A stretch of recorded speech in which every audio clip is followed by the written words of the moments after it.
साथियों नमस्कार। एईडीओ और 71st के लिए बीपीएससी ने फाइनली डेट को जारी कर दिया है। जो परीक्षाएं पोस्टपोन हो गई थीं, अब उन परीक्षाओं को यहाँ पे आप देख सकते हैं। जैसे एईडीओ की परीक्षा को लेकर अगर हम देखें तो 3 फेज में एग्जामिनेशन होगा। जैसे आप देखिए, आप एक एक जो स्टूडेंट होंगे और 14-15 अप्रैल को देंगे, फिर दूसरा 17-18 को, और जो तीसरे फेज में होंगे उनको 20 और 21 को पेपर देना होगा। ठीक है, तो इस तरह से पेपर आपका होगा। इसी तरह अगर हम 71st का देखें तो जैसे अगर आप 70वीं का याद होगा तो इसी तरह से 25 से 30 अप्रैल तक कंडक्ट किया गया था। तो 71वीं बीपीएससी भी उसी तरह से 25 से लेकर 30 तक डेट आपका है। इन दोनों तारीखों को आप नोट कर लेंगे। साथ में अब मुझे लगता है कि बहुत ज़्यादा वेट करने का या बहुत ज़्यादा समय वेस्ट करने का बिल्कुल समय नहीं है। कुछ चीज़ों पे आप फोकस कीजिए। जो लोग नहीं पढ़े हैं अब तक कुछ, वो रीड करेंगे, पढ़ लेना है। पहले पढ़ेंगे नहीं तब तक रिवाइज नहीं कर सकते।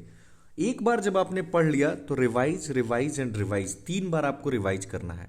और रिवीजन हो सकता है, कुछ लोग ऐसे होंगे कि 2 बार में भी उनका रिवीजन का काम चल सकता है। कैसे? अगर आप चीज़ों को रिटेन कर पा रहे हैं तो ठीक है, क्या ज़रूरत है 3 बार करने की, आप 2 बार में ही काफ़ी है। अगर एक बार में भी अगर रीड करने से अगर आपको बैकग्राउंड समझ में आ गया, प्रोविजन समझ में आ गए, कॉन्सिक्वेंस समझ में आ गए, कॉन्टेक्स्ट समझ में आ गया, तो काफ़ी है। उसके बाद इन दोनों एग्जाम्स के क्षेत्र में कॉमन हम पैरामीटर्स पे बात कर रहे हैं। अभ्यास आपको करना है, लिखने का प्रैक्टिस हो। चाहे अगर एईडीओ के एग्जामिनेशन की तैयारी कर रहे हैं तो मैं आगे बताऊंगा कि जब आप मेमोरी बूस्टिंग की बात करते हैं तो उसमें लिख कर याद करना, कीवर्ड्स को केवल लिखना है, पूरा मत लिखने, पूरा कथा कहानी नहीं लिखना है। तो वो लिख कर याद कीजिए, उससे आपका मेमोरी बूस्ट होगा। और खैर मेंस के एग्जामिनेशन में तो लिखना की है ही, लेकिन बहुत सारे लोग जिनको पूरा पता ही नहीं है कि है क्या। जैसे मान लो अगर मैं कोई भी टॉपिक दे देता हूँ, जैसे अगर पटना कलम पेंटिंग है, या फिर अगर साइंस एंड टेक का कोई टॉपिक ले लेते हैं जैसे बायोटेक्नोलॉजी है। अगर आपको गवर्नमेंट की इनिशिएटिव्स नहीं पता है, उसका जो किस किस क्षेत्र में बायोटेक्नोलॉजी का यूज है, उसकी क्या चैलेंजेज है, अगर ये एकदम जुबान पे टिप पे नहीं है तो आप आंसर कैसे लिखोगे। तो मेरा कहना है कि अगर मैं आपको सोए हुए में अगर उठा दूं और बोलूं कि मुझे 5 इसका आउटकम बताओ, किसी भी सबमिट का या किसी भी चीज़ का इम्पैक्ट पूछ लूं या बायोटेक्नोलॉजी के 5 यूजेज पूछ लूं, तो एकदम जुबान पे होना चाहिए और एक सीक्वेंस में होना चाहिए। अगर आपका तैयारी का लेवल वो है तो तब तो कोई रोक ही नहीं सकता। फ्रेंड्स, आप यकीन करें, मेजॉरिटी लोगों का वो तैयारी का लेवल नहीं पहुंच पाता है। 3 ही काम करना है, एक बार पढ़ लेना है, रिवाइज करना है और उसका अभ्यास करना है। यही पिलर है किसी भी एग्जामिनेशन को क्रैक करने का ना। कई लोग गलती क्या करते हैं कि उनका डे प्लान नहीं है। जैसे अगर आज आपको डेट मिला ना कि अप्रैल का डेट है, क्लियर कट आपको डेट मिला है, अब पूरा फोकस, पूरी एनर्जी आपको इस दिन पे लगानी है कि मैं कैसे अपने डे को प्लान करूं। आप 2-3 तरीके से डे प्लान करो। एक तरीके से करो कि जिससे आपका सिलेक्शन होगा ही नहीं, थोड़ा ऑड लग रहा हुआ सुनने में, बट उस तरीके से प्लान करो कि जैसे वो तरीका मैं ही बता देता हूं। जैसे कि जिस दिन मन किया जो किताब उठा लिया, आज चलो मन किया हिस्ट्री पढ़ लेते हैं, चलो आज पॉलिटी पढ़ लेते हैं। वो तरीका है कि हो जाए तो भगवान भरोसे, बट ये तरीका लार्जली आपको ले जाएगा कि आपका सिलेक्शन नीचे की तरफ आप जा रहे हैं, आपका नहीं होगा। दूसरा एक तरीका अदर एक्सट्रीम पे आप देख सकते हैं कि आपने प्लान बनाया कि यार मेरे पास 3 महीने का अगर समय है, तो आपने प्लान बनाया कि इस 3 महीने में आपको क्या क्या चीज़ें आप कर सकते हैं। जैसे कि आपने प्लान बनाया कि इन 3 महीनों में कौन से सब्जेक्ट को कहाँ रखना है। आज अगर आप कोई चीज़ रिवाइज कर रहे हैं तो कितने दिनों के अंतराल पे मैं रिवाइज करूंगा। ये चेक करते रहना कि अगर मैंने कोई चीज़ आज पढ़ी है तो क्या मेरे दिमाग में रिटेन कर रहा है कि नहीं कर रहा है। अगर आप कोई चीज़ पढ़ रहे हैं तो उसके पीछे का लॉजिक ढूंढिए कि मैं ये क्यों पढ़ रहा हूं, तभी रिटेन कर पाएंगे आप। रिटेन करने का एक तरीका है कि थिंकिंग। जैसे अगर आप कोई भी टॉपिक पढ़ रहे हो, जैसे मान लो संविधान का शुरुआत हम लोग करते हैं नॉर्मली प्रीएम्बल से, तो आप अपने दिमाग में पूछोगे ना कि ये प्रीएम्बल हम क्यों पढ़ रहे हैं। जाहिर सी बात है कि संविधान का जो एक पूरा सार है एक तरीके से कि हमारा नेचर ऑफ कॉन्स्टिट्यूशन क्या है, इसका ऑब्जेक्टिव क्या था, वो सारी चीज़ें उसमें दी हुई हैं, इसलिए हम प्रीएम्बल पढ़ रहे हैं। एक तरीके से केवल प्रीएम्बल पढ़ने से अगर कोई कॉन्स्टिट्यूशन न भी पढ़ा हो इंडिया का, तो उसको इस बात का एहसास जरूर हो जाएगा कि ये संविधान कैसा लिखा गया होगा। आप समझ पा रहे हैं?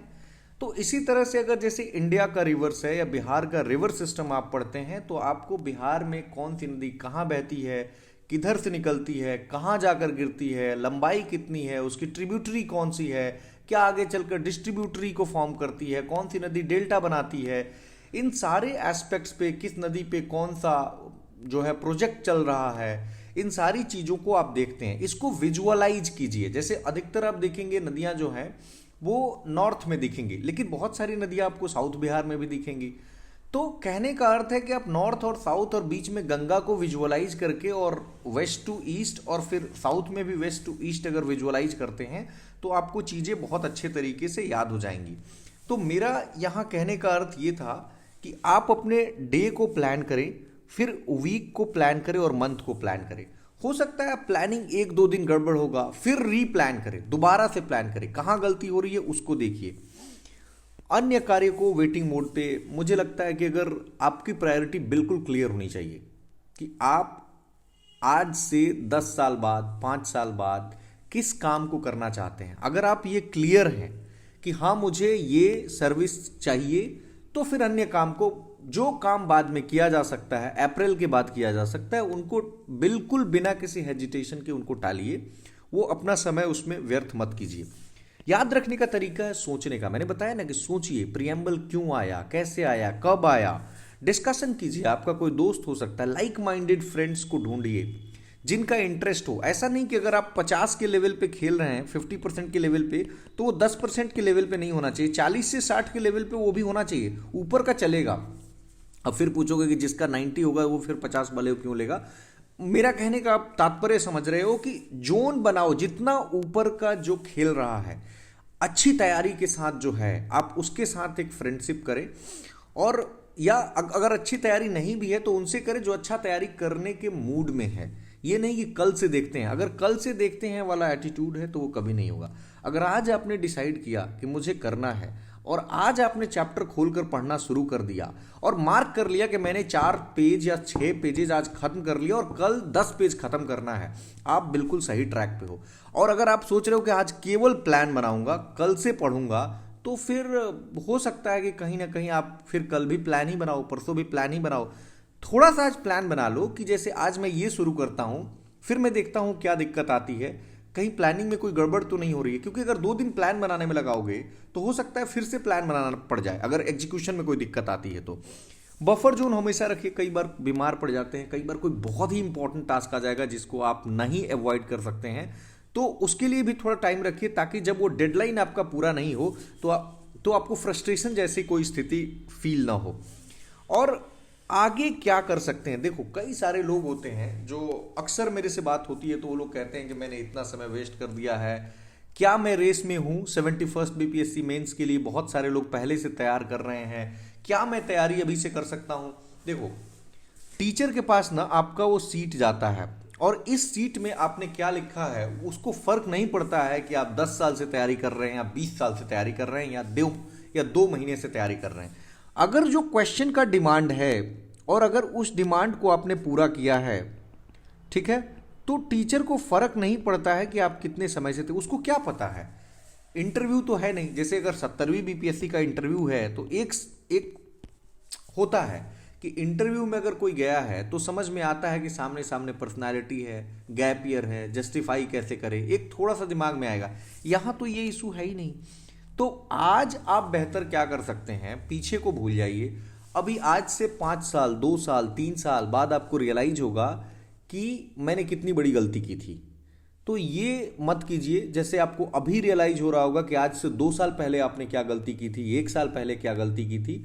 उन गलतियों को मत दोहराइए, आप पास्ट की गलतियों से सीखिए और देखिए कि आज से आप क्या बेहतर कर सकते हैं और उसको इंप्लीमेंट करने की कोशिश कीजिए।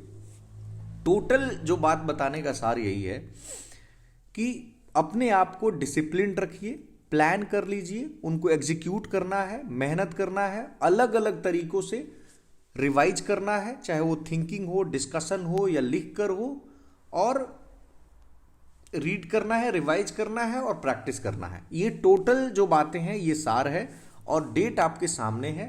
प्लानिंग बहुत अच्छे से कीजिए और इसको इम्प्लीमेंट कीजिए। बाकी अगर कोई भी आपका कमेंट सेक्शन में आप मुझे बताएंगे कि किस सेक्शन में आपको क्या दिक्कत हो रही है तो I try my level best कि मैं आपकी हेल्प कर पाऊँ। धन्यवाद।